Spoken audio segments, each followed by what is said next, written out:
आज का यह वीडियो कोई साधारण वीडियो नहीं है। इसे आप खेती का एक पूरा कोर्स, एक पूरी ट्रेनिंग मानकर चलिए। आज हम जिस विषय पर बात करने वाले हैं वह आधुनिक खेती की रीढ़ की हड्डी है।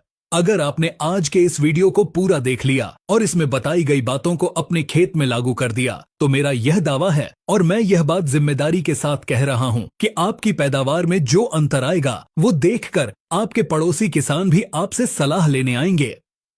आज हम बात करेंगे वाटर सॉल्यूबल फर्टिलाइजर्स यानी जल में घुलनशील खादों की A to Z जन्म कुंडली के बारे में। 19-19-19, 0-52-34, 13-0-45, 12-61-0, calcium nitrate, magnesium sulphate, boron, zinc, यह सब क्या है, इनका सही कॉम्बिनेशन क्या है और सबसे बड़ी बात वो कौन सा विज्ञान है जो इनके पीछे काम करता है। हम अक्सर दुकान पर जाते हैं, दुकानदार जो दे देता है हम ले आते हैं, लेकिन आज हम आपको एक जागरूक और वैज्ञानिक किसान बनाएंगे। सबसे पहले शुरुआत करते हैं एक बुनियादी सवाल से। आखिर हमें वाटर सॉल्यूबल खाद की जरूरत क्यों पड़ी? हमारे पास यूरिया था, DAP था, सुपर फास्फेट था, पोटाश की बोरियां थीं। फिर यह महंगे खाद क्यों? इसको समझने के लिए हमें पौधे के भोजन लेने के तरीके को समझना होगा। देखिए, पौधा अपना भोजन दो तरीकों से लेता है, एक मुंह से और एक त्वचा से। जड़ें उसका मुंह हैं और पत्तियां उसकी त्वचा। जब हम दानेदार खाद जैसे DAP जमीन में डालते हैं तो उसकी घुलनशीलता बहुत कम होती है। वैज्ञानिक शोध बताते हैं कि दानेदार DAP का केवल 30 से 35% हिस्सा ही पौधे को मिल पाता है। बाकी का 65% से 70% हिस्सा मिट्टी में जाकर लॉक हो जाता है, फिक्स हो जाता है। यानी आपने 100 रुपए खर्च किए तो 70 रुपए मिट्टी में बेकार चले गए। और तो और यह जमी हुई खाद हमारी मिट्टी को सख्त और बंजर बनाती रही है। वहीं दूसरी तरफ वाटर सॉल्यूबल खाद एक हाईटेक तकनीक है। यह खाद 100% शुद्ध होती है। इसमें फिलर मटेरियल यानी कचरा या मिट्टी बिल्कुल नहीं होती। जब आप इसे पानी में घोलते हैं तो यह पूरी तरह आयंस में बदल जाती है और पौधे की जड़ें भोजन को आयंस के रूप में ही लेती हैं। जब आप इसे ड्रिप से देते हैं तो इसकी दक्षता 80 से 90% होती है और जब आप इसे पत्तियों पर स्प्रे करते हैं तो यह दक्षता 95% तक चली जाती है, यानी कम लागत में ज्यादा मुनाफा। इसे कहते हैं स्मार्ट फार्मिंग। अब हम एक एक करके हर खाद के बारे में गहराई से जानेंगे। सिर्फ यह नहीं कि कब डालना है, बल्कि यह भी कि यह पौधे के अंदर जाकर करता क्या है। सबसे पहले लेते हैं NPK 19-19-19 को। बहुत से किसान भाई इसे साधारण खाद समझते हैं, लेकिन यह पौधे का स्टार्टर पैक है। जब बच्चा पैदा होता है तो उसे संतुलित आहार चाहिए होता है। ठीक वैसे ही जब फसल 20 से 25 दिन की होती है उसे नाइट्रोजन चाहिए क्लोरोफिल बनाने के लिए, जिससे पौधा हरा दिखे। उसे फास्फोरस चाहिए नई जड़ें निकालने के लिए और उसे पोटाश चाहिए अपनी इम्यूनिटी यानी रोग प्रतिरोधक क्षमता बढ़ाने के लिए। 19-19-19 यह तीनों काम एक साथ करता है। लेकिन यहां एक तकनीकी बात ध्यान देने वाली है। अगर आपकी मिट्टी में पहले से नाइट्रोजन ज्यादा है या आपने बेसल डोज में यूरिया बहुत दे दिया है तो आप 19-19-19 की जगह 20-20-20 का इस्तेमाल कर सकते हैं या फिर केवल फास्फोरस और पोटाश पर फोकस कर सकते हैं। लेकिन सामान्य तौर पर किसी भी फसल की शुरुआती बढ़वार के लिए 19-19-19 का कोई विकल्प नहीं है। यह पौधे के मेटाबॉलिज्म को स्टार्ट करता है। अब आगे बढ़ते हैं एक बहुत ही पावरफुल खाद की तरफ, 12-61-0। इसे मोनो अमोनियम फास्फेट कहते हैं। किसान भाइयों, इसे जड़ों का राजा कहा जाता है।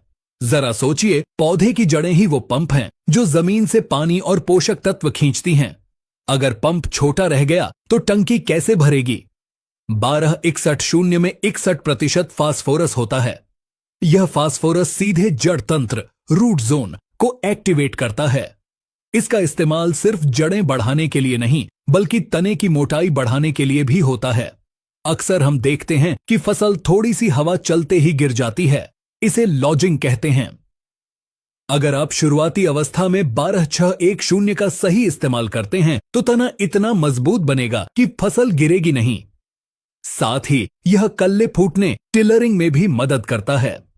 गेहूं और धान के किसानों के लिए तो यह वरदान है। अब हम फसल की उस अवस्था में पहुंचते हैं जो सबसे नाजुक होती है। वो है फूल आने की अवस्था, यानी फ्लावरिंग स्टेज। यहां अक्सर किसान गलती करते हैं।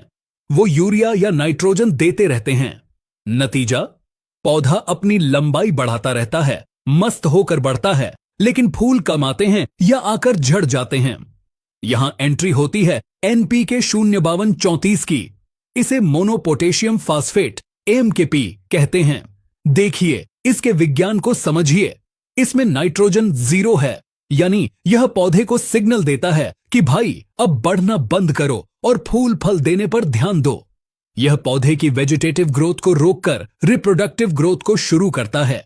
इसमें मौजूद 52% फास्फोरस फूलों के डंठल को मजबूत करता है, जिससे फूल झड़ते नहीं, और 34% पोटाश फूलों को फल में बदलने की प्रक्रिया पॉलिनेशन को तेज करता है।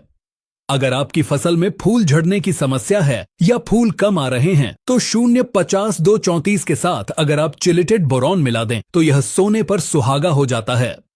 बोरॉन पराग नली पोलन ट्यूब्स का निर्माण करता है। तो याद रखें, फूल आते समय 0.50-2-34 और बोरोन का कॉम्बिनेशन आपकी पैदावार को 20% तक बढ़ा सकता है। फसल अब और आगे बढ़ती है। फूल से फल बन गया। अब हमें क्या चाहिए? हमें चाहिए बड़ा, चमकदार, वजनदार और स्वादिष्ट फल। यहां काम आता है NPK 13045, जिसे पोटेशियम नाइट्रेट कहते हैं। बहुत से किसान पूछते हैं कि 13045 ही क्यों, 0050 क्यों नहीं? यहां एक बहुत बारीक विज्ञान है। 13045 में जो 13% नाइट्रोजन है, वह नाइट्रेट फॉर्म में है। नाइट्रेट नाइट्रोजन बहुत तेजी से पौधे में चलता है। यह एक कैरियर यानी वाहन का काम करता है। यह पोटाश को अपनी पीठ पर बैठाकर पौधे के हर हिस्से, हर फल, हर दाने तक तेजी से पहुंचाता है। अगर आप इस समय नाइट्रोजन बिल्कुल बंद कर देंगे तो फलों का साइज बढ़ने में दिक्कत आ सकती है। इसलिए फल के विकास की अवस्था में 13045 सबसे बेस्ट है। यह सूखे के प्रति भी लड़ने की ताकत देता है। अगर पानी की थोड़ी कमी भी हो जाए तो 13045 डाला हुआ पौधा जल्दी मुरझाता नहीं है। और अंत में आता है हमारा finisher NPK 0050 sulphate of potash. यह तब डाला जाता है जब फल पकने वाला हो या दाना सख्त हो रहा हो। इसमें सल्फर और पोटाश का मेल है। पोटाश शर्करा शुगर को पत्तियों से फलों तक शिफ्ट करता है, जिससे फल मीठा होता है और उसका वजन बढ़ता है। वहीं सल्फर फल में विशेष रंग, खुशबू और तेल की मात्रा बढ़ाता है। अगर आप आलू, प्याज या लहसुन की खेती करते हैं तो 0050 आपके लिए अनिवार्य है, क्योंकि यह कंद के साइज और शाइनिंग को बढ़ाता है। लेकिन दोस्तों, बात सिर्फ NPK तक सीमित नहीं है। एक और खाद है जो अक्सर छूट जाती है, लेकिन वो किसी चमत्कार से कम नहीं है। वो है कैल्शियम नाइट्रेट। हम अक्सर देखते हैं कि टमाटर के नीचे काला धब्बा पड़ गया, जिसे ब्लॉसम एंड रॉट कहते हैं, या मिर्च टेढ़ी मेढ़ी हो रही है, या सेब और अनार फट रहे हैं। यह सब बीमारी नहीं है, यह कैल्शियम की कमी है। कैल्शियम पौधे की कोशिकाओं यानी सेल्स को आपस में जोड़कर रखता है। जैसे ईंटों को जोड़ने के लिए सीमेंट चाहिए, वैसे ही कोशिकाओं को जोड़ने के लिए कैल्शियम चाहिए। लेकिन कैल्शियम नाइट्रेट को इस्तेमाल करने का एक विशेष नियम है। इसे आवारा तत्व भी कहा जाता है, क्योंकि यह किसी के साथ नहीं पटता। अगर आपने कैल्शियम नाइट्रेट को किसी भी सल्फेट जैसे मैग्नीशियम सल्फेट या फास्फोरस जैसे 1261 के साथ मिला दिया तो बाल्टी में ही रिएक्शन हो जाएगा और एक सफेद पत्थर जैसा पदार्थ बन जाएगा। यह न तो पानी में घुलेगा और न पौधे को मिलेगा। उल्टा आपके ड्रिप के पाइप चौक हो जाएंगे। इसलिए कसम खा लीजिए, कैल्शियम नाइट्रेट को वो हमेशा अकेले देना है, और इसका इस्तेमाल फल बनने की अवस्था में हर 10 से 15 दिन में एक बार जरूर करना है। अब बात करते हैं माइक्रो न्यूट्रिएंट्स की। Zinc, iron, copper, manganese, boron, molybdenum, यह वो तत्व हैं जो चाहिए तो बहुत कम मात्रा में, लेकिन अगर न मिले तो पूरी फसल बर्बाद हो सकती है। इसे आप खाने में नमक की तरह समझिए। कम हो तो स्वाद नहीं, ज्यादा हो तो खाना खराब। वाटर सॉल्युबल फॉर्म में ये चिलेटेड रूप में आते हैं, जैसे जिंक EDTA 12%। चिलेटेड का मतलब है कि जिंक के कणों पर एक सुरक्षा कवच चढ़ा हुआ है। यह कवच उसे मिट्टी में फिक्स होने से बचाता है और सीधे पौधे के अंदर पहुंचाता है। अगर आप सस्ता जिंक सल्फेट स्प्रे करेंगे तो हो सकता है पत्तियां जल जाएं, स्कॉर्चिंग, लेकिन चिलेटेड जिंक पूरी तरह सुरक्षित है। महीने में कम से कम एक बार चिलेटेड मिक्स माइक्रोन्यूट्रिएंट का स्प्रे या ड्रिप से प्रयोग अवश्य करें। यह छिपी हुई भूख, हिडन हंगर को मिटाता है। अब आते हैं सबसे महत्वपूर्ण हिस्से पर, खाद देने का सही तरीका और मात्रा। बहुत से किसान भाई अंदाज से मुट्ठी भरकर खाद डालते हैं। यह गलत है। अगर आप स्प्रे कर रहे हैं तो पानी की मात्रा और पीएच का ध्यान रखें। स्प्रे के लिए पानी का पीएच 6 से 7 के बीच होना चाहिए। अगर आपके बोरवेल का पानी खारा है, पीएच 8 या उससे ऊपर, तो बाजार से पीएच बफर या एसिड फायर लेकर आएं, या देसी जुगाड़ में थोड़ा नींबू का सत, टेट्रिक एसिड मिलाकर पीएच कम करें। उसके बाद खाद घोलें। यकीन मानिए, रिजल्ट 2 गुना हो जाएगा। स्प्रे की मात्रा आमतौर पर 3 से 5 ग्राम प्रति लीटर पानी, यानी 15 लीटर की टंकी में 50 से 75 ग्राम। लेकिन अगर आप छोटी फसल नर्सरी पर स्प्रे कर रहे हैं तो मात्रा 1 से 2 ग्राम ही रखें। स्प्रे हमेशा शाम के समय करें या सुबह ओस सूखने के बाद। दोपहर की तेज धूप में स्प्रे करने से लीफ बर्न। इसके अलावा आजकल बाजार में बहुत से नकली खाद भी आ रहे हैं। असली वाटर सॉल्युबल खाद की पहचान यह है कि वह पानी में डालते ही अपने आप घुलने लगती है और हाथ लगाने पर पानी बहुत ठंडा महसूस होता है। अगर खाद घुलने में समय ले रही है या नीचे रेत जैसा कुछ बच रहा है तो समझ लीजिए क्वालिटी में गड़बड़ है।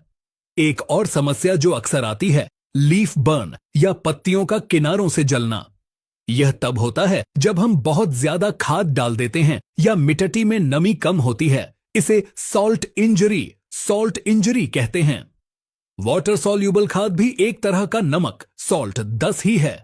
अगर यह जड़ों के पास बहुत ज्यादा जमा हो गया तो यह उल्टा पौधे से ही पानी खींचने लगता है। इसलिए हमेशा याद रखें, खेत में पर्याप्त नमी, ओट होने पर ही खाद चलाएं। सूखी जमीन में कभी भी तेज खाद न दें। अब बात करते हैं लागत की। बहुत से किसान भाई कहते हैं कि साहब, यह खाद बहुत महंगी है, 100 से 150 रुपए किलो आती है, हम तो यूरिया से काम चला लेंगे। यह एक बहुत बड़ा भ्रम है। आइए गणित लगाते हैं। आप 50 किलो यूरिया डालते हैं जिसकी कीमत कम है, लेकिन उसका 60% बेकार जा रहा है। साथ ही उससे बीमारियां बढ़ रही हैं, जिसके लिए आप बाद में हजारों की कीटनाशक डालते हैं।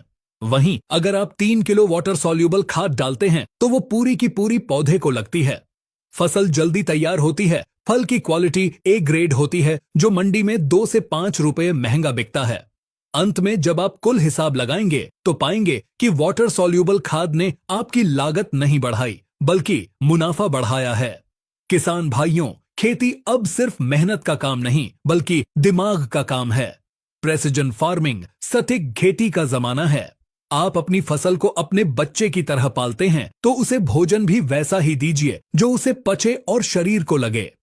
मैं उम्मीद करता हूं कि इस विस्तृत चर्चा ने आपके मन से खाद को लेकर सारे डाउट क्लियर कर दिए होंगे।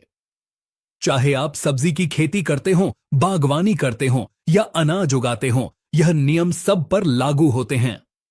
अगर आपको लगता है कि इस वीडियो में कुछ छूट गया है या आप किसी खास फसल का पूरा चार्ट बनवाना चाहते हैं, जैसे टमाटर का 120 दिन का शेड्यूल या मिर्च का शेड्यूल, तो आप संकोच न करें, नीचे कमेंट बॉक्स में लिखें।